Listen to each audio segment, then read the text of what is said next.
Great. Well, welcome everybody.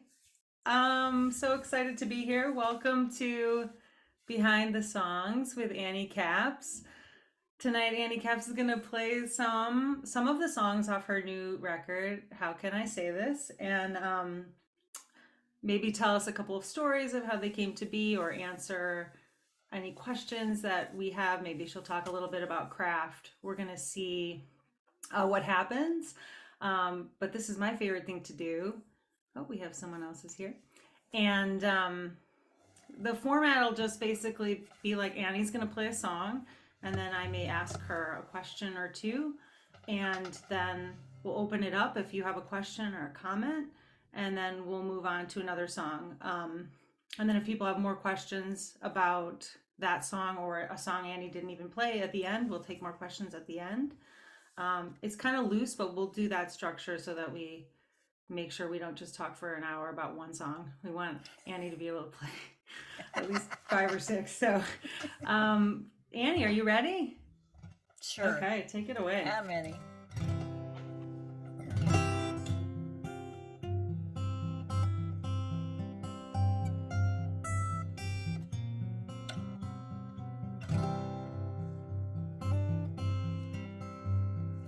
Back on the corner of Sin and Sacrament, little girls in plaid skirts on their knees spent, begging for forgiveness, not one was innocent.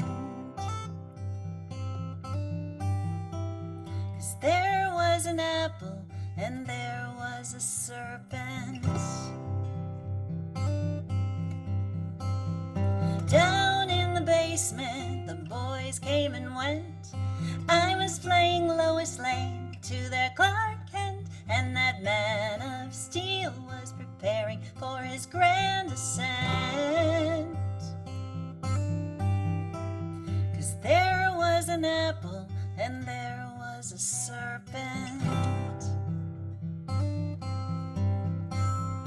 Oh, my Eden, lead me not into temptation,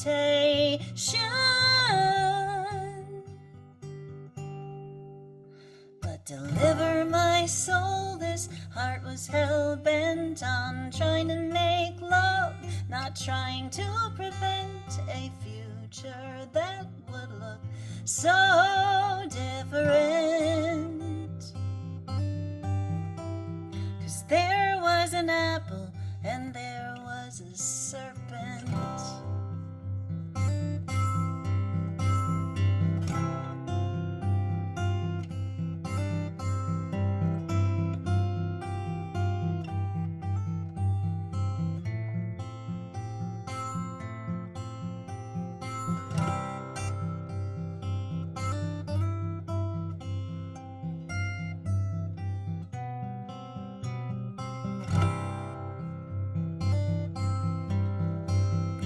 Oh, my Eden,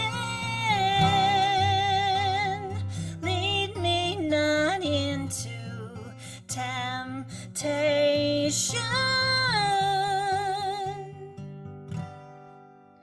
but deliver my soul. This heart was hell-bent on trying to make love, not trying to prevent a future that would look so different. 'Cause there was an apple and there was a serpent. And where there's an apple, there is a serpent.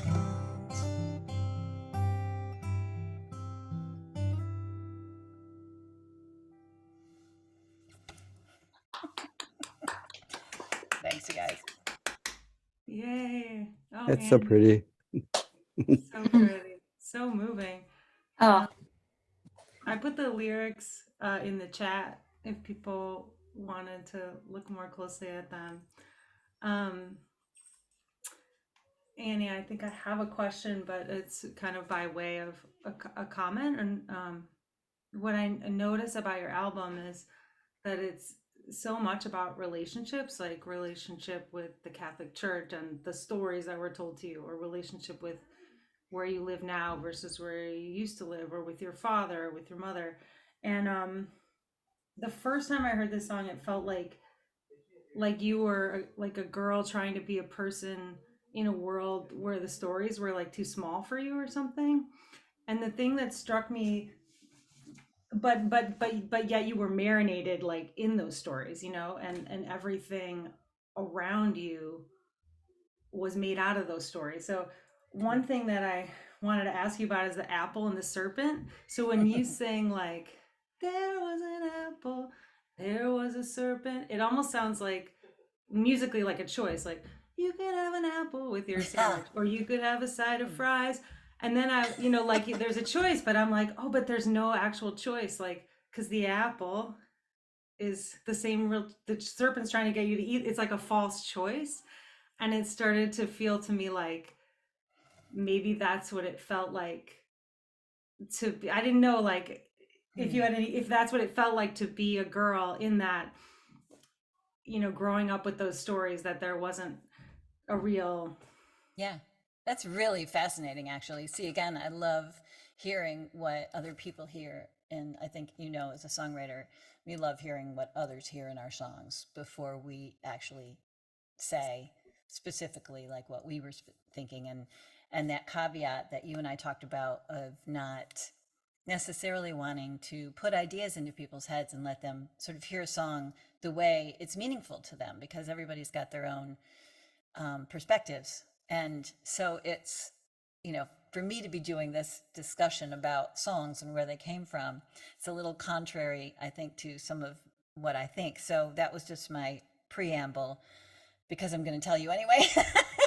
So I hope it doesn't completely change, like sort of your thinking. But yes, the apple serpent thing was for me not a choice as much as the apple, of course, and the serpent, the Garden of Eden, the representation of the temptation, that, and dare I say, the Eve is the apple and the serpent is, he's the devil, of course, but like I'm thinking just, I was thinking in my mind, this is a terrible thing to say, but I was just thinking boy, girl, I was just thinking that idea that we as women, in our search for love, we desire to be temptational. Like we desire to be the temptation of, the object of our desire, right? Like, so we want them to be tempted by us. So there is that. I don't know if that makes any sense, but yeah, it's really a coming of age kind of exploration for me, as my childhood and learning about boys and growing up with boys and wondering what they were thinking of me and how to interact. And yeah, especially as a painfully shy young woman. So it's funny, That's but so interesting, like, I yeah. don't know if that answers it, but yeah. No, but So that's so relational too. Like, that's like, in order to have this relationship, I want to be tempting. That would be a way to connect. yeah.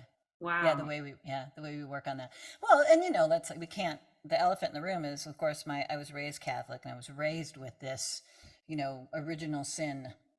We were, that was planted on us, and we grew up believing that we were sinful as young girls, like, and of course as Hmm. boys too, but in particular, Eve was given a bad rap. Yeah. And that's where we as young women kind of always have that um, pressure to be good girls and behave differently Yeah. and not be tempting. Yeah. Yeah. So Well, I raised Catholic, and having gone to Catholic schools for the majority of my schooling, I could probably write like 6 albums on that. So I could definitely relate. And it is confusing to know how to be. You're supposed to be a good girl. You're supposed to be desirable. That's definitely confusing message. I would mm, love to open it up to, if that's okay with you, Annie, sure. because yeah. Does anybody have any questions for Annie about the song, or any comments, or? Anything that you noticed? And by the way, you can like just, I think there's few of us that you could just sort of wave your hand and unmute yourself. Yeah, Hey, I, Sigrid. I feel like I should go and find the lyrics to just see if I'm missing something. But one thing, whenever Annie says, just trying to make love and not prevent a future so different. Were you worried? Was that the worry about pregnancy? That was the worry about, or whatever, that kind That's of, one, sure. That's one yeah, way of looking at it, but just also, you know, like getting married too young or just being involved in, uh, not really pursuing a life of, my dreams. Whereas, just kind of following the status quo, so to speak, of get married, have kids, and, you know, be a yeah, mother, yeah. that, And we're hoping not to do that, not to yeah. do this Yes, thing. I was, You but are, of course. Yeah. yeah, Hmm. yeah. Wow. Yeah, and I can be real. I mean, it's about, like young women having sex and not being taught how not to Not to. protect themselves and from that, or yeah, how not to. But, I was not a promiscuous young girl. I was a late bloomer. So, but there's, this song traverses my younger self into an, Right, a more, right, young woman age. right. So, It's such a great song. I just love that song. I love that you put yourself in your Eden where you've got the temptation and you've got the serpent and you've got, you know, you can be thrown out of Eden. And it's just like so great. I love it. thank you. Thanks. Yeah, there's so, I mean, it also where there's the apple, there's always like where there's enjoyment or something that I would like to eat. Oh, there's also like this snake and maybe I shouldn't. Like it just Yeah, like it just they're always going to be joined in Catholicism. You can't just have like, oh, there's just an apple. Like, yeah, great. yeah, yeah. I'm excited about this apple. Yep, exactly. Exactly. There's a In worm in there. Hebrew, hi. Hi, Hi. Al.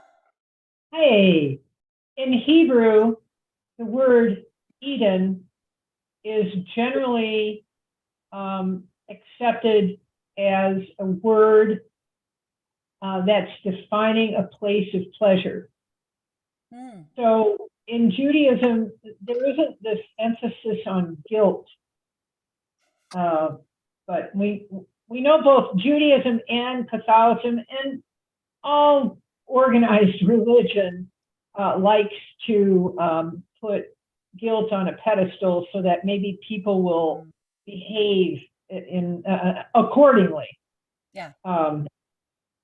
But I, of course, was drawn to your lyrics because I know I am not alone when I read your lyrics.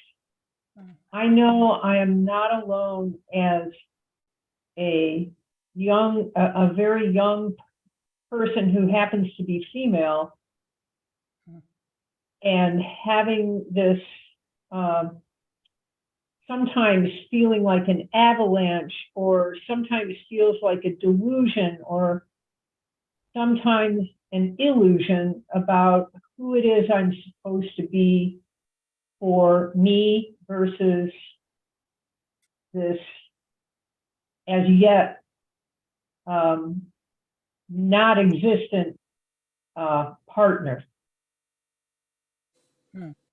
Wow. I love how you guys hear this stuff. That means a lot. Thanks, yeah. Thank you. Yeah. I don't know. We could talk about this song for an hour, Anne. I know. I'm like, I still want to talk about the how Clark Kent is getting ready for his grand ascent. Lois Yeah, Lane doesn't seem to be getting ready for an ascent. I'm like, wait a second. But we'll let you go. I see you picking up your guitar. So do you want to play another song? Well, I was going to move on to the. It's funny because I'm torn, and I'll just say this: Anne and I talked about not being too, plan ahead because there are things that I could play every song on the record, but then we wouldn't have any time to talk about the songs. So I just chose some songs up front that I wanted I thought we'd play. It's sort of because this album was very specifically sequenced. It is meant to be listened to from track one to the end. If you can, that is how I hope. But of course the songs hopefully stand alone. But there is a journey that I myself personally go on in the way the songs are laid out. So the next song on the album would have been Learning, but I'm going to skip over to the title track because we may come back to Learning just as it's referenced later.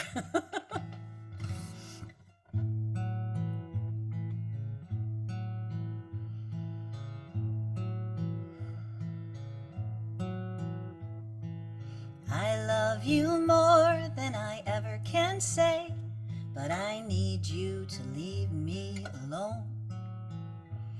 It's not you, it's me, goes the dreaded cliche, bending your will to my own. How can I say this without breaking your heart? You are the voice I've been holding on to. Now I need you to leave me alone. Losing myself in this longing for you, my power has been overthrown. How can I say this without breaking your heart?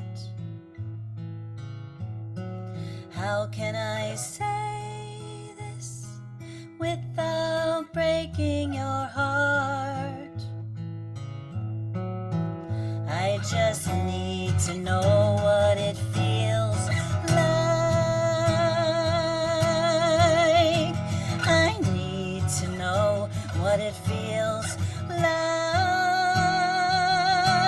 without you under my skin, indelibly attached to my trembling bones. You are a part of my anatomy, but I need you to leave me alone. How can I say this without breaking your heart?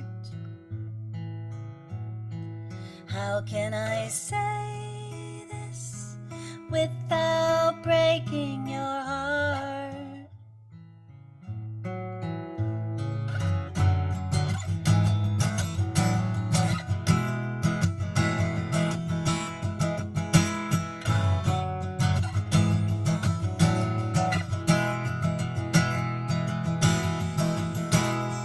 Bloodshot from weeping, my Polaroid eyes are fading into monochrome. You are the dusk devoid of fireflies, and I need you to leave me alone. How can I say this without breaking your heart? Please let me say this without breaking your heart. How can I say this?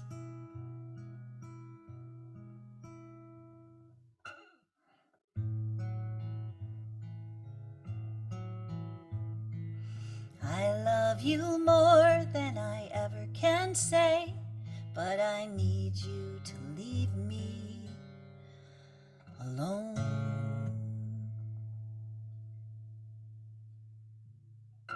Yay! That's great, Annie. Thank you, guys. You have no idea. Like we were talking about this too beforehand. Is it like I play these songs in my head? I'm hearing the orchestration. I'm hearing Heaton's gorgeous piano part that just became this just critical piece of the missing puzzle of the building of the song. And I know one of the things that we haven't really talked about too is just the production of the song. That could be a whole nother behind the songs, is how we put them together musically. But I'm just so grateful for that part because I hear it in my head and the strings. That was beautiful. I'm feeling the impulse to. I have a couple of things I want to comment on and ask, but I'm having the impulse to open it up first and just to see that was such a powerful performance and see if anybody has a question about it, either how it was made or something about the meaning or anything at all. Um, Yeah, just chime in. I see Sigrid raising her hand. All right. I love that song so much. It's so beautiful. And the concept is so, so intriguing to me. But I cannot figure what part of you that you're telling to leave you alone. I cannot figure out. I cannot figure it out. I'm thinking, but I just had a little idea. I'm just gonna say it really quick because it may be wrong. But I'm just thinking, well, maybe you were doing something that you really loved doing, but you wanted to do something else and you just needed that part which you love so much to free you up to do this, try this new thing. Was it something like that, or should I just shut up? you get to have your own interpretation. Yeah, I mean, I love that you're, first of all, I love that you even care enough to try and figure it out. Like, that to me is, just everything. Any songwriter who wants to know anything. I don't know how to answer that question beyond saying that some of the way this song was written, it started with me just really feeling like there was a lot of external feedback coming into my head, and it's from various places, whether you think social media or whatever. It just started out as this kind of like, I just want to be alone with my thoughts. And then I thought, oh no, I don't want to be alone with my thoughts. Those are not good right now. Like, so suddenly I'm starting to realize that a lot of the feedback that I'm getting is, being processed by this leftover inner voice. And so that's kind of the big scope of it. But, um, I think there's just always something in our lives that is there's the negative voice and the negative self-talk and the negative stuff that comes in, that whether it was from your parents or, the priest or society, some freaking girly magazine, not that kind of girly magazine, but, like, anyway, I just, the things that told us who and how we're supposed to be in our lives that we internalize and absorb so much, but also then become our own voices that are constantly telling us we're not good enough, we're ugly, we're just this. Those voices are the ones that, it's like, so it's also a self-love thing, thusly the, you know, I, I, how do you say this to yourself without breaking your heart? It's like I'm breaking up with myself, but I love myself, or I'm trying to love myself. This is an ongoing project. So I don't know. Did that make any sense? Yeah. It did. It did. It did. It's still hard for me, but it does. You take it wherever you want to take it. And so Okay. also you have to, make way for some of the, I guess lyrically, the need for me to get, wax poetic and use a metaphor that may feel a little obscure. But when I talk about the part of my anatomy, I am just talking about like my brain Yeah. that's not Yeah. leaving me alone, Yeah. Yeah. Yeah. Yeah. It's So deep, Yeah, rich. yeah. To me, my interpretation is your judge and you're telling your judge and your critic to shut up yeah. and get out of the way of the artist. Yeah. That's sort of what in my interpretation. But I love the music. It's just so pretty. Yeah. Thank you. Thanks, Yeah. Gary. I should also mention Jenny Beneman, my dear friend Jenny Beneman, who's the reason, and all of us, several of us are pals with Jenny. She's a beautiful poet. And I think we may have been on the same haiku milieu when I wrote this song. I think you were collaborating with an artist, if I remember correctly. I don't know. They were duos that we were all. So Rod and I performed this together for the first time, the first time this song came out. But I talk way more about that on a blog post that Jenny asked me to write. So I won't get into that too much. I'll share it with y'all so you can read it, because this song has a big sort of arc to it in terms of craft. Yeah. So I'm learning so much. This is so fun. I love this song. Like I'm seeing this song in so many new ways. This is so fun. Awesome. I don't even think what I think is cool about one thing that I love about the chorus of this song of how can I say this is I feel like that chorus could have been the chorus to any song on the album because I feel like everything Mm. you're saying in every song is kind of not, I don't know if it's revolutionary, but it's like revealing and truth Mm. telling. Like here's the truth of my relationship with this person or the church or the expectations of always being like a nurturing person. So how can I say this? And then you do. And then I don't know, I just thank you. Oh, thank you, because that's how it became the title track. I mean, Yeah. originally I was wondering if Dirty Little Secret was going to be the title track of this album, but because for some reason it felt like, you know, that's essentially what I was doing with a lot of these songs, but I didn't want it to be that. Um, I felt like that was framing things differently than how I wanted. So when this song of Jenny's came up, and it came up in the process of like many of the songs from the album were already written, and I wasn't 100% sure like what to call it at that point. And then this song Yeah. showed up, and it's like, oh, hello. Yeah, well, Hello. because it's also a lot about what gets heard, about being heard, what gets said, what doesn't get said. Because in the song "The Silent," Mhm. you have people who are not women in the waiting room who are not talking, but there's what they're thinking is being heard by Mm. them. And then there's like the prophet, and what song is that in Learning? Oh, two different things. What the prophet says and what the prophet does are two different things. Like it's so beautiful how the themes are. Okay, I'm gonna be quiet now. No, but I love that. Like, again, just to not to restate some of the, Anne gets to hear some of the stuff again because we were talking about this, but so much these songs came together over the course of a couple of years, and some of them had been started. Not some, just a few had been started years ago, and Learning is one of those, where I didn't. I had the song, and I had it. It was sort of meh. It was okay. I even recorded it for the album, but I mentioned to Talisha Williams, who plays bass and sings harmony on that song, that I wasn't. I don't know. I wasn't 100% feeling it. I felt like I wasn't quite there with it yet, and she asked if I wanted to kind of just bounce some stuff off her. And so, we've been old pals for a long time, but we hadn't seen each other in forever. So we had this like great like moment of bonding on Zoom, and it was super fun. We almost didn't talk much about the song until it got to the point where she was just asking a couple of questions. And, there's so much about what I was learning writing these other songs, funny, the song called Learning, that ended up informing how I reworked Learning. And by that, I mean, I wasn't getting deep enough with Learning. I wasn't going there with it. I wasn't really grabbing the guts of what I wanted to say. I was just staying up here, and I needed to honor kind of where I was headed with this album to be as vulnerable as I could be. And so, anyway, I feel like now I'm supposed to be playing Can you Learning. give an example? Can you give an example? Because I feel like you're Yeah. going to play Learning. Can you give an example of something that's in that song that once you decided to like go deep and go for it, that you included?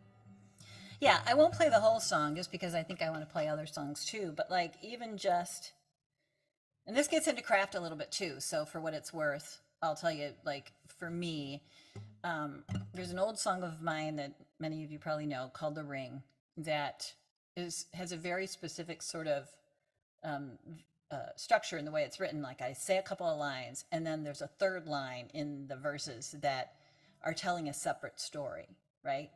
So the first two lines of the song are just, like play the ring. But then the third line kind of comes in, and if you're listening to the third line of every verse, you're understanding that there's more going on in this story, right? So, and it's not, that anyway. So with Learning, I started realizing that I could use that setup to paint both the picture of what I was learning when I was a kid to how it was applying to today, like in that. So for example,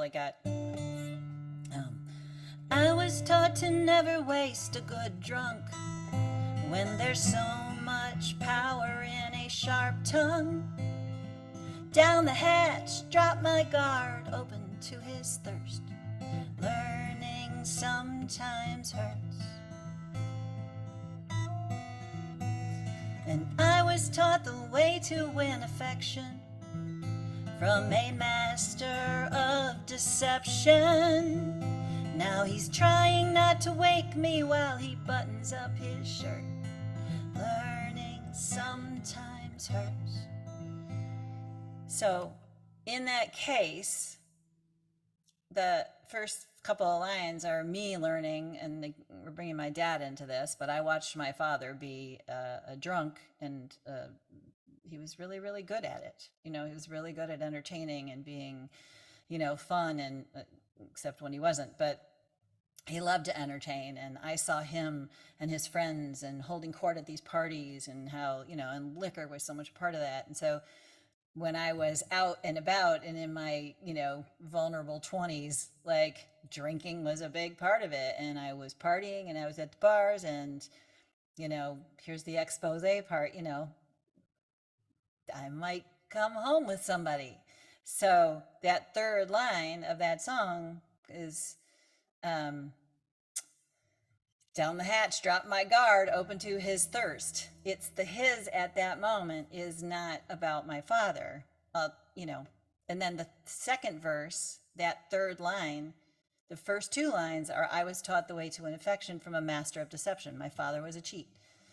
And, this is like what I learned. I learned the way to an affection in not the right ways, again, from my father. So, but the third line is hearkening back to the third line of the first verse. I'm not explaining that well, but anyway. So, but you can use it either way. I'm just saying that structurally, as I was crafting this song, this is what I was kind of trying to do. But the second verse was nothing like that, and those third lines were really just sort of surface. They didn't go there, and so I used those third lines of the song to kind of paint a more that specific picture of what I learned and how I mistakenly applied it to my life, or poorly applied it to my life. That's awesome. Thank you for explaining that. That's really, really cool. Oh, thank you. I'm sorry I went on about that. that. No, I love the specifics of it. Does anybody have anything they want to ask or say? Just that it's super powerful, and it's very, very powerful and gritty and really, masterful. Oh, yeah. Thank you. We get to the end of that song and it talks about forgiveness, and I jokingly say that the 10% of the good parts of me that I got this much from. Sorry, I get the good parts from my mother. I get the bad parts from my dad. Oh, I do want to say one more thing. Alcohol has never given me a sharp tongue. I just get dumber. What's wrong? I wish I could have a sharp tongue once in a while. I think it's the perception in your own mind of a sharp tongue more than it is actually a legit sharp tongue. So others see it differently, but yeah. So we do. So I'm wondering if you mentioned the silent. I wonder if I should just. I wanted to play that one. Because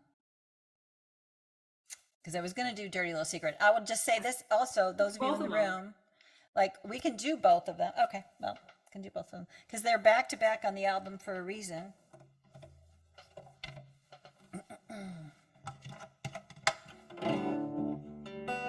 Plus, I get to play this. So everyone knows, I'm going to keep putting the lyrics in the chat. You don't have to look at them, but they're there if you want.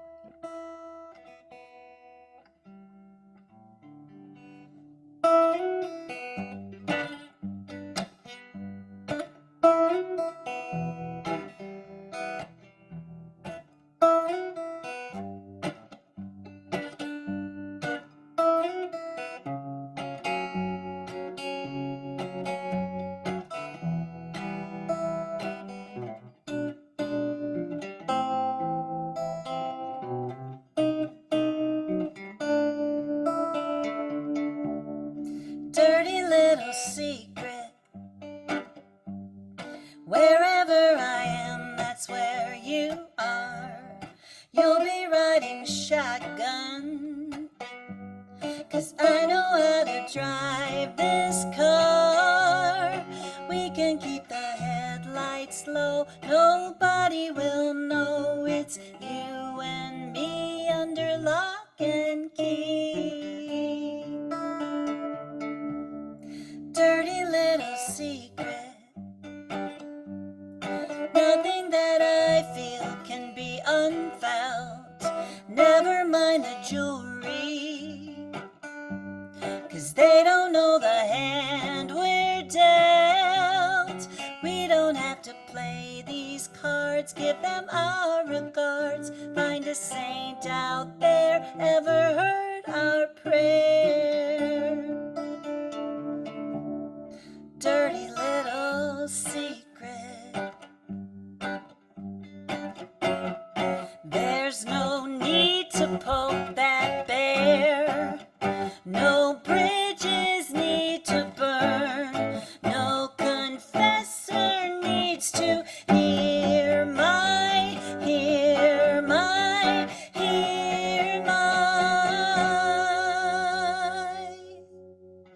dirty little secret.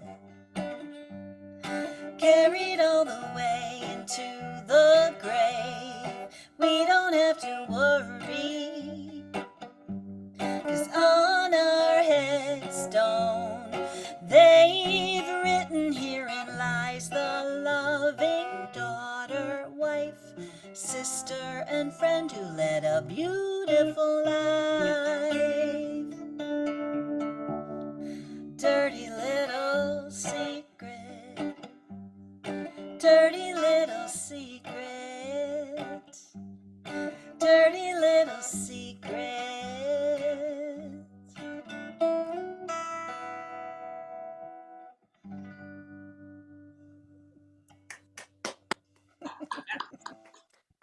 Oh, that's great. Thank you. That's Yeah. such a fun song. I'm sorry. It's meant Wow. to add a little levity to the to the party. I love that, like, sort of sexy, dancey music. And some of these lines are just like, wherever I am, there you are, riding shotgun. It's like, the secret is like, you can Yeah. never get away from it. And then that line, like, actually, I wanted to ask you about another line in the last song, how you came up with that dusk devoid of fireflies. But anyway, how did you come up with the nothing that I feel can be unfelt? You remember? Wow. That's a great question because I don't remember. I'm afraid this is probably this was a song that was being written during a songwriting workshop that Jan Chris was hosting on Zoom, and we were getting prompts, and I was writing it quickly. But I don't remember if that was part of the original lyric, but honestly, I think once I have the groove of the song, and I've just capoed so I can't play again, but I need to fix this. But I sort of, words will sometimes, all of you writers, sometimes the words just land. And I knew when I heard it, that's what I wanted to say. So I just don't know where it came from, to be honest. Other than I was thinking about this because I can't stop feeling those things. And I have that, I do have that side of me, if you listen to the Punch, that wants to confess everything. I grew up on let's get back to Eden, on my knees in a plaid skirt, I was confessing to priests, we had to look for sins to tell these people that, we did wrong because, well, you're supposed to confess every little thing that you do wrong. And so, that side of me that wants to just share too much is also, there's a lot that I won't share. And, in some ways it's sort of specific to things that like my mother doesn't need to know I stole that liquor bottle from the, cabinet when I was in high school. Like, what good is it going to do to tell her, right? Like, sometimes you tell people these things that to relieve your own burden. But you're just putting the burden on them now. and there wasn't anything gained from that. So while I'm, after this effort of being vulnerable through this song and sharing things, I was very specific and deliberate about how I did it, I think. And that makes no sense, but like my point was, once it's done, once you do the thing, it's really hard to forget that you did the thing. So like I can't unfeel that thing I did. And I've got a lot of things in my life that I did that I'm not proud of. I think most of us probably do. But I'm trying to find a little compassion for myself in that process of making this album. That was part of where I'd hoped to go. So, and also I like the idea that this song is it's a little sassy. It's like, you're not getting this out of me. So anyway. Taking it to the grave, yeah. That's right. Yeah. Yeah, I know. I mean, it is scary to be like putting ourselves out there, and it's questionable whether or not anybody really gives a behind us. I think we spend way too much time thinking that people actually care or are thinking about us, right? It's like the fact that you all are here interested in these songs. Like, I, want to make sure that it felt very self-indulgent to me to do this, but I love talking about the writing and the craft, and just to throw it back to one of my favorite writers, Heaton, who's here. Like, it made sense to me I love how you listen.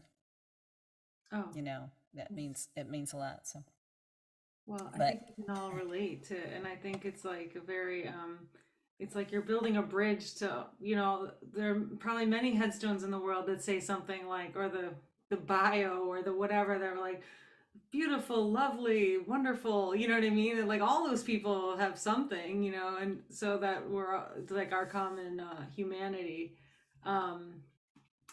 I want to ask you a craft question because there's so many songwriters here. But first, does anybody want to talk to Annie about that song before I do? Cool. Moving on. So, I know this song was like a prompt at a workshop, but just in general, most of the time that I hear your songs, and I know a lot of people on this Zoom have been in a similar situation, they're always like about 75% done. So I'm always like hearing them when they're pretty well crafted, where you're going, and then maybe you end up like writing another verse or moving some things around.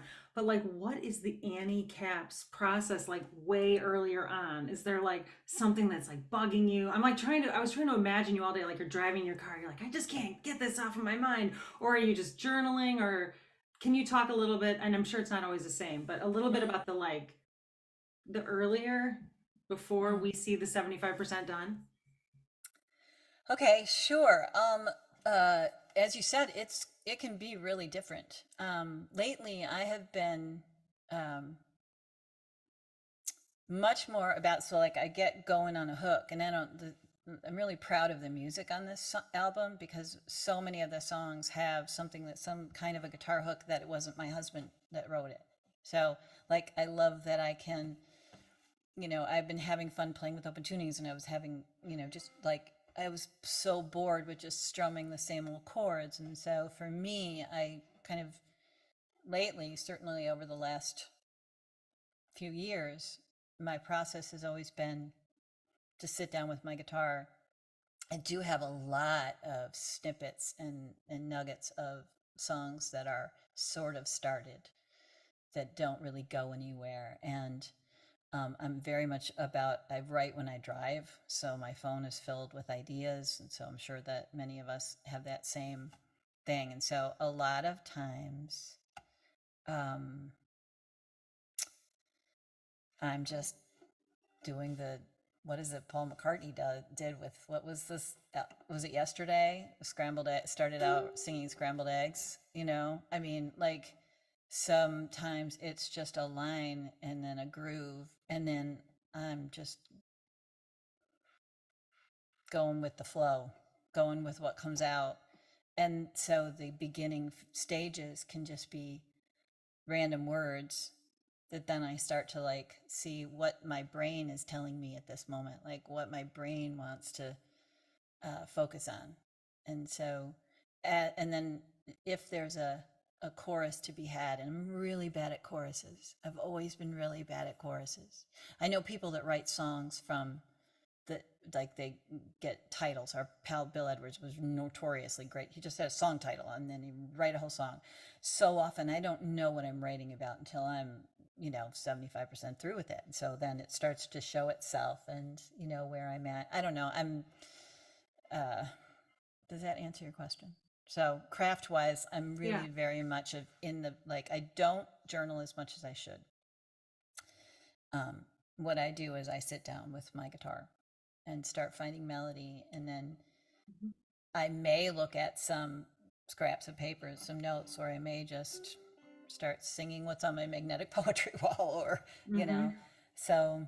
Cool. And prompts have been great, which is why the prompts have been so great for me. This whole album almost is entirely from a prompt of some sort. And I'm not a deliberate writer. I've never been a deliberate writer. And I feel like over the pandemic that shifted with me. So yeah. That's awesome. Well, there's no should, and this is obviously working for you. So well, yeah. So is it okay if I ask people if there's like a certain song they really want to hear? If you have a song from the album you really want to hear, please speak up, or you could put it in the chat. Yeah. I mean, I think I'm going to go ahead and play. Well, I guess I don't have to. While you're thinking about that, I think I am going to go ahead and play The Silent. Oh, hi, Nance. Okay. Yes, I'm prepared for that. Unless people don't want me to play this song. No, please do. And we don't have to have a big, long conversation about it afterwards. I think I want to talk about this song beforehand because I shouldn't just assume that everybody who's in this room has heard this whole album. So I don't want to be presumptuous that way. But if you haven't already heard this song, what I will say is that I wrote it as a very specific illustration. I wanted to paint a picture of a place that was very specific. But I never say what that place is, and I never really say what's happening. And I think more people, particularly women, kind of know what's happening in this song. But I also think it can be, again, this is, I don't want to force my idea of what's happening in this song on somebody else, because everyone's experience is going to be different with it. So, and recently I'm making a video for this song, and plug for that. We're going to do a release of it, and I was asked to, or it was suggested to me that I put a little sort of public service kind of thing at the end of this video, and I thought about it for a minute, but it's really important to me to not politicize this song. So anyway, I'll leave it at that.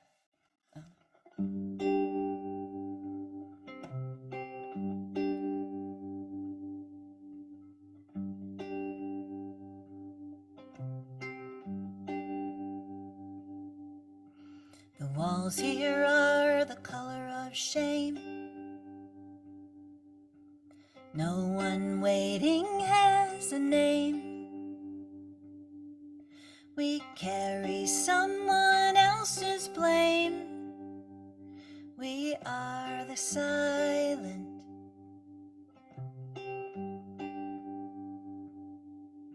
Sweet reluctance holds my hand.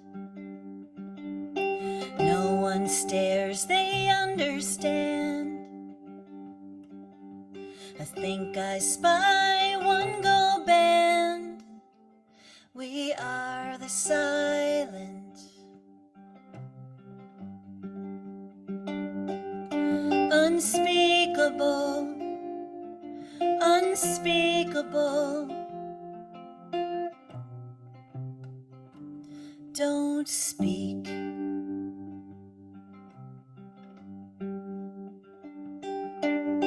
Plastic flowered windowsills.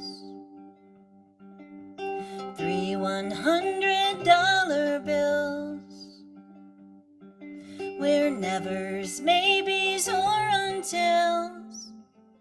We are the silent.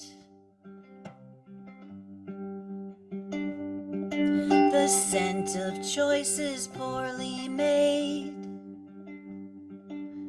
A room full of thoughts replayed. Resignation never fade. We are the silent.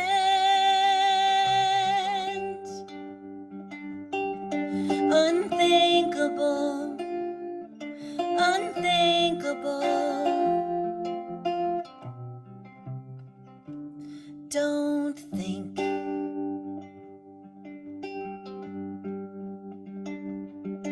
Unspeakable, unspeakable. Don't speak.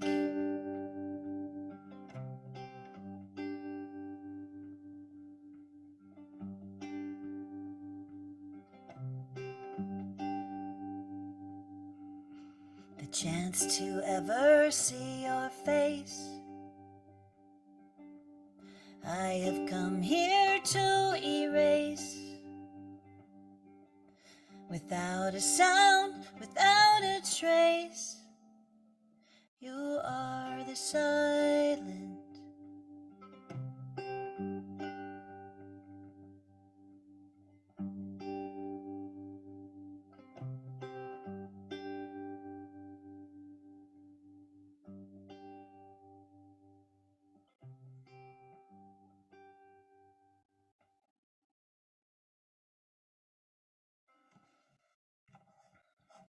That's so pretty. It's yeah, it's that guitar, right? You Yeah. pulled it out of that guitar. Well, Sort of. indeed, indeed, indeed.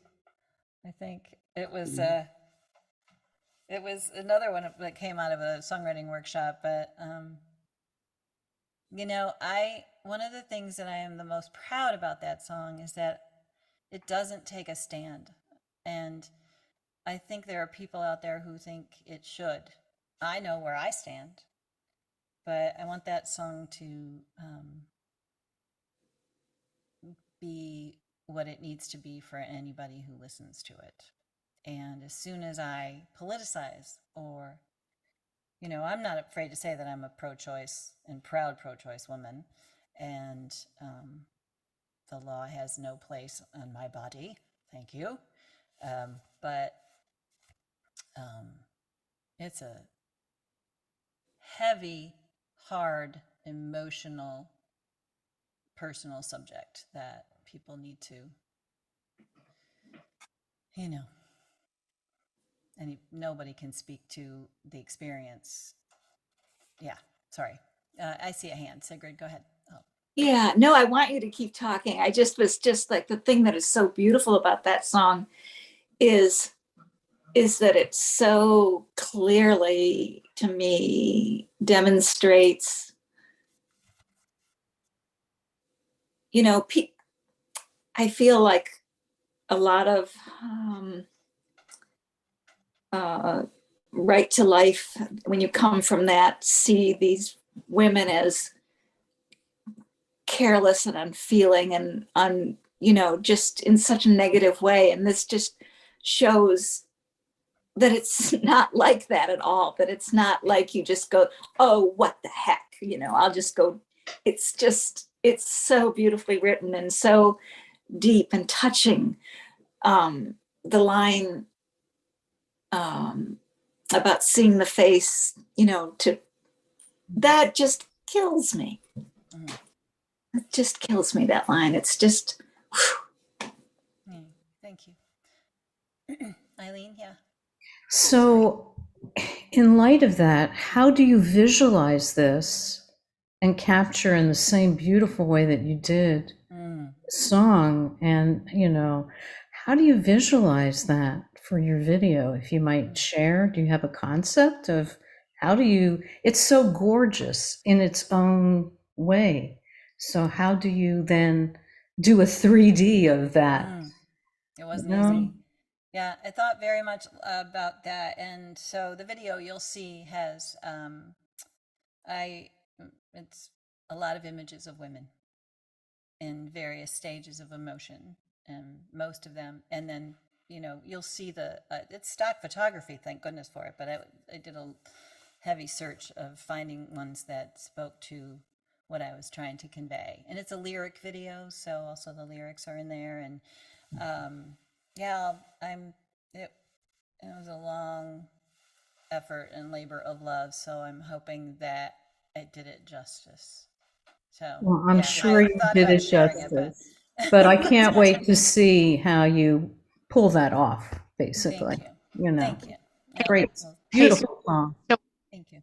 so Annie, Yeah. hey, it's Susan. Hi. So, um, I understood to some extent what the song was about, but my original interpretation of the song was actually about mental illness and the fact that that we as a society ignore mental illness, and so they are the silent ones. And so Wow. it was only after listening to it and actually looking at the lyrics in depth did I then reinterpret that as being, about the choice to have an abortion or not have an abortion or whatever. But my actual initial interpretation of it was about people with mental illness. Yeah. I mean, somebody else, another friend of mine listened to this song, and this guy, and he was thinking of, it was a time, I think, when the kids were being taken from their mothers, their parents at the border, and he was thinking of them. And so, like, I think, again, it's another thing for me. I am more than happy for someone to hear my song and in a different way than I personally intend it. I mean, as long as they don't use it for something, you know. I had worried a little bit. I started thinking about, like, gosh, could this be one of those things that, like, you know, people who I don't this is a tough one for me. I don't want to put any restrictions on something I wrote. John Gorka said once, and I love this, and I will repeat it every chance I get, is that once you put a song out there, it's not up to you to tell somebody what it's about. You can certainly do your show, do your so why am I doing this? But yeah, but I do love talking about what inspired me to write a song and where it came from for me. So I'm more than happy for somebody to hear it differently. Yeah. If I may jump in, Yes, Susan, please. I feel like I can hear that too, and I think there's some similarities because in our culture there's some judgment around mental illness and there's judgment around abortion. So in a way, it's like it can be that judgment that can be in part responsible maybe for people being. I mean, I just think that it can work. Yeah. And Annie, I think it's a good decision to not. I don't think that people can feel their deepest feelings when they feel attacked or like they're being told what to do. And this song allows anybody to completely go there. Yeah. With Yeah. with the experiential, without the commentary on the experiential. Yeah. I was inspired to lift up two elements of craft, just because I was like, I don't want to be having so many feelings right now, so let me jump into my head. No, but I just wanted to point out. Is that okay, Annie? Of course. Yeah, Yeah. like how you on the word blame, you sing a note that's outside of the key. I don't know if other people heard that. I don't know. I don't know that I can sing it now. And how on the word gold band, you did the same thing. So you made like a dissonant note. So that was a cool, crafty thing you can do. And then I just wanted to highlight that line, the line, the nevers, maybes, or untils, with the fact that that's 4 words only, but that at least I think we know what you mean. Like that could have been 2 paragraphs. So like some people will never, and some maybe, and some until this happens, or they're married, or they have more money. But you used 4 words, and we all know what you mean. And I feel like that's that's an inspiration to, I don't know, to me as a writer and maybe to other writers, like sometimes less is enough. Thank you. Thanks. I like to say I got lucky. You know, because like it's songwriting in general is as you know, the craft of it is something that I love and I'm passionate about, but it's always something I will never feel I've quite, achieved like the level that I want to achieve. And so I'm always working on it and working on ways to get better at it. It's just what else is there in life but try to keep improving. But when something like that happens and it feels so out of I don't remember. I find that the things that I love the most about some of my songwriting is that I don't remember how that happened. Like I feel like it came through me somehow, and yeah, I'm just grateful for it when it happens. Wish it would happen more. It looks like we have the request for yesterday in the chat and for When My Time Comes. Well, When My Time Comes is a whole different album. Are You Sweet As All? Just thank you, Yael, for that one. That's a way old song. But let's go to yesterday. It's the last cut on the record. You all have been really incredibly sweet, and like I said, I feel a little bit like this is wrong guitar. I have 4 guitars sitting here, you guys, because I didn't want to have to retune things. And one of them is the electric, one's my Hummingbird, one's the Martin that is, the cheaper guitar that I ended up buying so I could every now and then this is the old Martin that we got that we like to call the Joan Baez guitar. And for those of you interested, so the tuning on this song yesterday is essentially an open G tuning, but the reason that it made sense to me to try it, and a light bulb went off. I've been playing the banjo for 10 years now, and the banjo is an open G tuning, so I already know what to do with my fingers on this. So, and it was just a completely different sound. Like I could play this on the banjo. There's banjo on this song. So, anyways, there's a lot of themes running through this album. We've got, the theme of forgiveness and this also one of grief. Grief is very present in this. And as we get later in the song and the album, that sort of resolution that comes, from processing, and being able to look back at certain times in my life with some more compassion for myself, as well as, just like more, I don't know. I can look at it deeply without it being super painful anymore. But this is a newer song that, but it had been around for a while and just felt like the right way to end this album. So we all deal with grief in our own ways. So.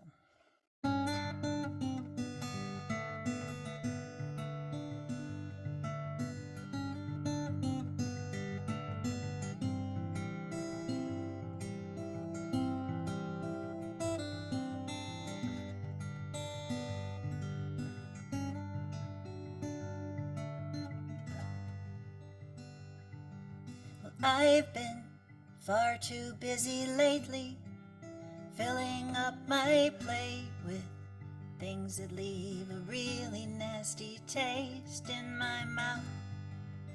Overly consumed with all the ways we're doomed, while trying to make room for what I should be leaving out. And yesterday I listened to my breath for the first time in ages. I read a real book made out of paper and got through almost 7 pages. Well, I've come dangerously close to picking up the phone to boast about the way all my anger has subsided. Everywhere I look, there's evidence of crooked and creative ways it took for me to try and hide it. Yesterday a sunbeam hit the curtains for the first time in ages. Still don't understand why grief has to go through so damn many stages.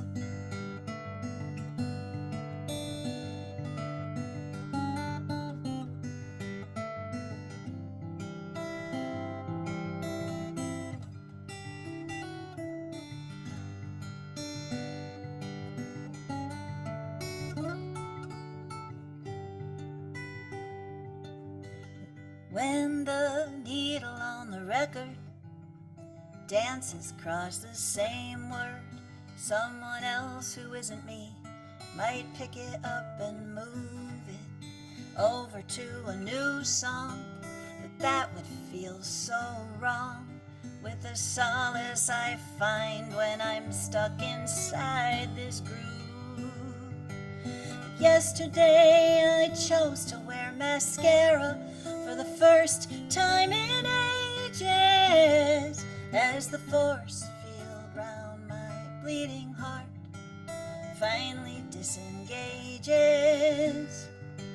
And yesterday my inner songbird sang out for the first time in ages, and all the doors flew open on her tortured little cages.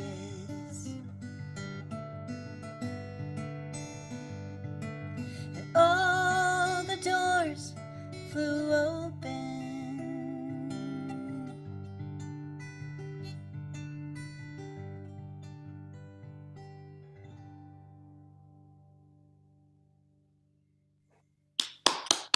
That's beautiful.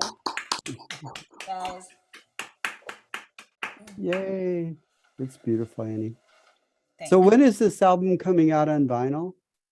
I really think you should do a Kickstarter to put it out. It really needs to be on vinyl. Wow. Okay. Yeah. Think about it. I will. Thanks, Gary. Yeah. I think I have a lot of people in my life right now who are, and myself, we've all suffered a lot of loss over the last, couple of years. But this song, believe it or not, was not written about a death. It was written very specifically of loss of a friendship that disappeared on me. And, but it's just a different kind of grief. And so there, as you hear me say that shouldn't ever keep you from having it speak to you and your own grief, and could be anything. Yeah. So Oh, sorry, Annie, this is Kira. I have a question for you. good. Hi. How are you? So you're throughout this album, which I did listen to in my car from beginning to end without stopping. It was really, it's the best way to listen to an album. Either that or lay down on the couch with earphones on, close your eyes. But you deal with so many feelings and events that I have and I haven't experienced in life, all with difficult subject matters. But you guide me through the tough parts with the music and with how you've and what you've ended up saying. And I don't go away feeling despair or anything like that. And no, I truly don't. I love your songs. And but I'm wondering how you dealt with all of this, because you wrote it in this condensed period of time, and one really difficult subject after the other, and kind of what was I'm sure it was cathartic, but how do you not get buried under all of that? Well, in truth, I had my moments, but I think, like I said, I think it was just the right time for me. Like I was in the right place in my life that I could sort of look at this. I mean, who of us don't think about what our lives would be like if we had done something differently? one moment, one move. I turned 60 last year, year before last, in 2021. Woo-hoo. And whatever, as we get older, of course, we are always sort of like we start looking further back. But there's always somebody has a quote. It's like, don't look backwards. You're not going that way. But I believe in revisiting things that have caused you pain. Like I've been in therapy, like, so you have unprocessed maybe things in your life, things that we have squashed down. I speak to some of that as well, sort of like things that we've just pushed aside and we didn't even know, like things I didn't know I was grieving, things I didn't know I was really like hurting from until I started digging into that little pond over there. So I guess, yeah, I just think it was the right time. So I was able to do it in a way where I could be truthful and let myself be vulnerable without kind of collapsing. Although I did have a couple of moments of losing it. I've had to really separate myself when I listen to the silent over and over again while I'm making this video. Mm-hmm. I've had to really, really just kind of walk away from it on a number of times. But thank you for that question. I think just it's part of the work. So. Okay, well, thank you, because I just, sometimes we tend to write about our pain and grief, and there was a lot in this album, and beautifully presented, and it's like I want to know that you went forward being whole, but also like how do you get through it, Thanks. I think that also it's different time with everything, but also it's for me really important when I was talking to somebody else about the album recently, and I had brief moments of worry, and those of us who are writers who share ourselves vulnerably, that I didn't want there to be any thought at all of somebody of pity, like seeking pity, or I didn't want people to feel sorry for me when they listen to this record. I didn't want, or for me, like I really wanted the album to be my story, but also one that could be experienced universally. It didn't have to be a woman either. And for sure. I think it's taken me a long time. I think I've written a lot of songs that could be considered, self-indulgent, self-pity. And, we have that's the voice that I have to keep yanking out of my head. I imagine this little, the Harry Potter wand, whatever they call that thing, where the wand pulls the little memory out of their head and drops it because they don't have space to keep it up there or whatever. It's bothering them. So this little magic wand is taking your memory out and dropping it into the thingy. I can't remember what it's called, but, for me, that's a lot of what I have to do with those negative voices. Is just kind of like, that's hard. I've sort of imagined that little wand yanking them out of my head going, nope.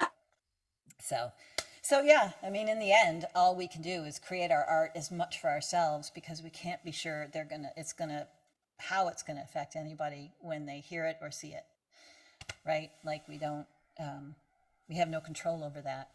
And so I just have to love these songs and believe in them and have them come from a place of honesty for me in order to feel good about the project. And so it means a lot to hear you guys say that and that you're here and care enough to listen to this. So thanks. Does it help you to process any of the angst, present or past, after you've written a song? Can you write your way out of it, out of being down? Can you come out? Well, yeah, because to be honest, like some of what, and I feel like I want to ask this question to Anne too, and all the other songwriters in the room. I think part of, there's this mixed thing. You're like, you're digging and saying all these vulnerable things and singing all these things and finding a way, but there's also the craft part of it. And so you've got the right and left brain thing happening, sort of working it out so that it is presented in a way that people can feel it, right? So, because the music is every bit as important as what the words are saying and how you present something. And so I spent a lot of time working on that. And the satisfaction and the joy of like completing a project or completing a song alone is just like, it's a euphoria. And of course, then you're faced with another blank page somewhere. You got to write another one. But, so to the extent that, well, all I really ever wanted to do in my life was write songs and sing them for people. And I'm getting to do that, in a way that is meaningful to me right now. So, yeah. Yeah. So, yes. I see Sigrid's hand. Yeah, I'm a big blabbermouth tonight. I'm sorry. No.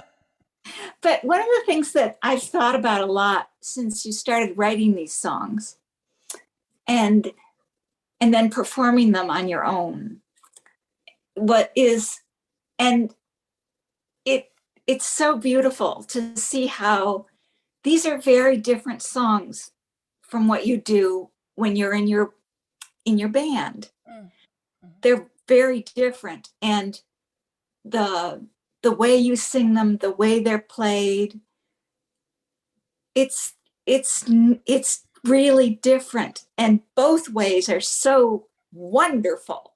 But it's really beautiful to see how you've carved a new space for this group of songs, and that it's a new play. It's different and really beautiful. Thank you. Yeah. Thank you. We paid her to be in the audience and say all these things too, in case you know. You guys are all sorry. And Sigrid's question made me think of something that I have wondered a few times.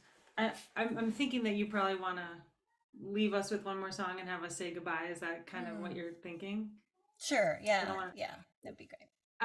When Sigrid said that, it made me wonder, like, as I got sunk deeply into these songs and saw how much they were really about relationships, that and like being heard and seen and navigating as a woman all these different spaces, is that why you chose to have all women play? And on the rest, because of the song, or did those things just kind of coincide, or should I already know the answer to that? No, I think that's I'd love to talk about that, because what I haven't talked about at any point in this last hour and was the amazing artistry, of women who participated on this.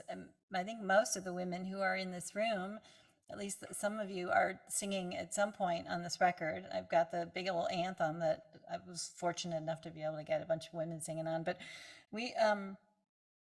I have admired and been inspired by and been just have learned so much from the amazing women who are out there writing amazing songs. And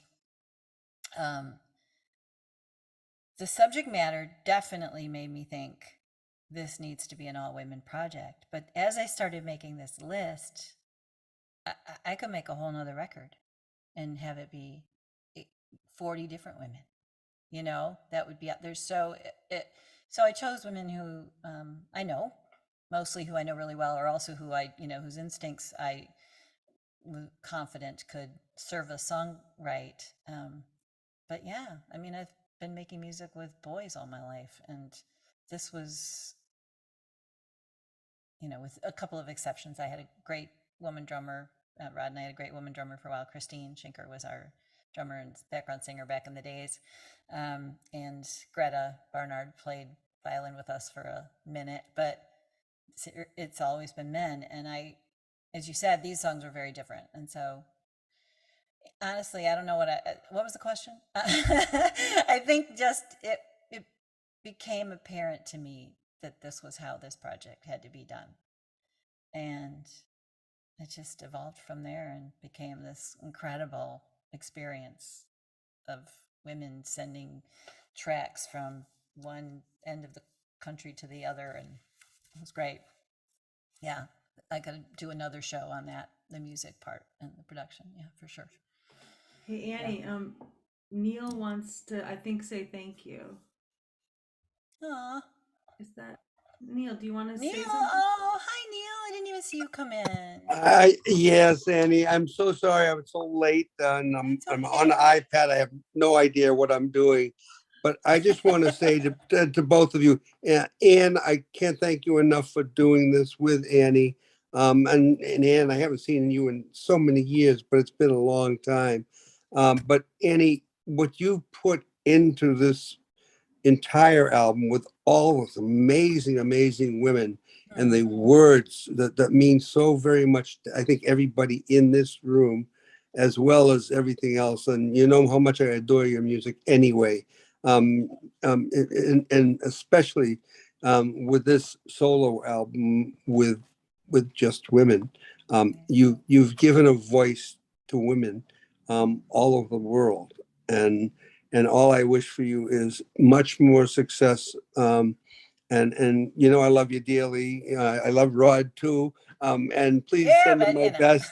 Yeah, well, you know, I will. from one guy to another guy. But I just wanted a quick. I know it's. So I came in late. I really apologize to all of you. But it's just wonderful to see you. Wow, it's twice really in 1 week that I get to see you, Andy. Yay. Awesome. So that's all I That's wanted to say. I wanted to just thank you both of you for putting this wonderful night on. And I really feel bad I missed part of it, but I guess I'm going to get to hear you one more time, right? Yes. Well, I was going to say that we've recorded it, so we'll share you the YouTube. So if you really want to, go back and hear what you missed, you can do that. Oh, I will do that. I will. I will add my gratitude to Anne too. Once again, I just can't, say enough about how smart I was to ask her to do this. That's me patting myself on my back. But seriously, when I knew I wanted to do this behind the songs thing, Anne been running these wonderful podcasts over COVID, right? Or prior to? No, it was prior to COVID. You started doing live streams before anybody I knew was doing them, and interviewing some of my musical heroes, and I watched nearly every one of them. Are they available still to watch or no? Yeah, they're still up. How the song came to be. I just couldn't continue in the pandemic, but they're all up. Yeah, they're on iTunes. Well, it was really inspiring and incredible, and I love talking about songwriting, and so when I had this idea for a bonus for the Kickstarter, that Anne was the first one I thought of, and she said yes, and I jumped up and down, did my happy dance, and here we are. And so I was pretty darn smart. So yes, thank you guys. I really appreciate all of you being here. I know you all, and it's anytime that you want to talk about these, all you got to do is call me because I'm happy to talk about it anytime. And many of you have heard these songs multiple times, and some of you in our song salon have heard them in their infancy and as they were growing, and so it's been really fun. I guess just because I really want to play this song, if you have to go, you can go, but I'm gonna. Yeah, why don't you play one? Like we don't have to discuss it, but you could like. I'm gonna. Can I just say one thing to you, Annie? I just want to say thank you for. I feel like hearing this album in its entirety, like it. I mean, I'm all about truth telling, and I've been trying to tell the truth the whole time. But I think that hearing your album makes me feel just like a little bit braver. Like I just feel like a little bit braver for the next batch of songs, which makes me a little teary.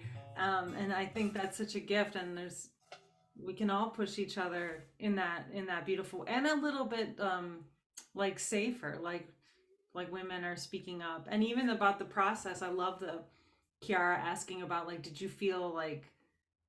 take care of yourself writing about it? And you were like, the timing's right, and then at the very end you said, and it's just part of the work. And I was like, oh yeah, because I'm writing something right now that sometimes it's just too hard to write it. I go and I'm like, I think I need to take a break and get a snack or come back in a week. And just that tension of the self-care and the and it's just part of the work. And then remember you said earlier, like you were like, I gotta go there, and you went there. So you gave us I just wanted to say thank you. That was my way of saying like a deep thank you. So Thank you. God, I mean, you inspire me every time I hear you. So I hope you all will look up Anne. She's, here, March 1st on the tracks. Anne will be in Chelsea, Michigan. It's going to be an amazing show with the lovely Mike. Mike Ward's going to open that show. Sorry, Neil. We'll come out to Boston. We're going to come out to Lynn. It's long overdue. But part of the reason I want to play this song is because it's the fast forward. It's the now. It's kind of like where I'm at right now. And also, it's a song that you'll hear it. It's sort of, we always get to that place where I think we feel settled. We're happy now. Like life is where it is, and we can look around and go, yeah, I'm grateful for what I've got. I'm grateful for this house. I'm grateful for this husband and this, incredibly grateful for this batch of friends. And, but there's still probably a tiny bit of unsettled left in us. And I think I'm one of those people who will probably always be a little bit having a longing that's somewhere out there. So, but I think that's also what keeps us going, and keeps us searching and keeps us growing. That's not to say I'm not totally happy right now. Okay, I'll stop talking now. Plus, Anne gave me some really great feedback on this song and made it better. Here's my turn, this is me. Second driveway on the right, just before the curve. They don't ever plow this road, might want to take it slowly. Welcome to my world.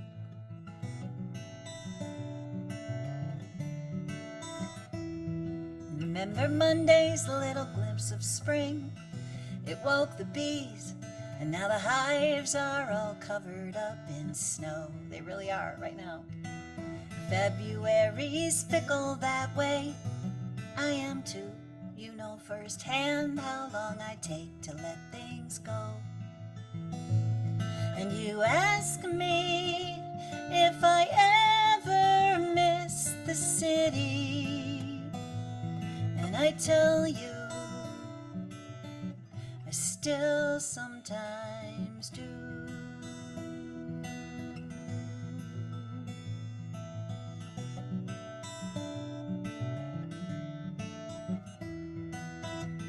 You see that gravel pit across the road used to be alive. Now those boys are out of work. I feel bad for them, I do, but I like the quiet until the neighbor's shotgun fire takes me out of my comfort. And you ask me if I ever miss the city, and I tell you there's no more neon lights to fade the stars. I swear the moon's a million times bigger out here. It's where I untangle every knot I'm tied up in and let the whole damn world disappear. Soon will be the time for planting. Maybe this year I can finally grow that little garden. Yeah, I know. But just look at all the green. Can you believe this is my backyard? So don't ask me if I ever miss the city, 'cause I'll tell you I still sometimes do.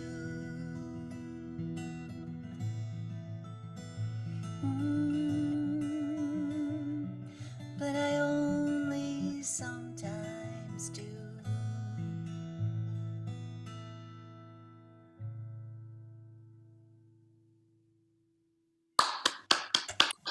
Yay, that was wonderful.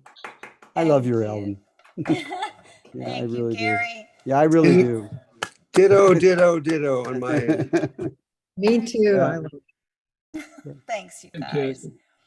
This has been really great, and I'm gonna do this. I'm gonna cut the live stream, just so I don't have to edit the video later. So I'm gonna express my thanks to Anne, because I'd be really tempted to start talking about that song, and I want to let you guys go. So we'll talk about it another time. But if you want to stick around afterwards and just chat for a little bit, I'm super happy to do that. So everybody on the live stream, well, nobody's live streaming, nobody's watching. Yeah, it. no.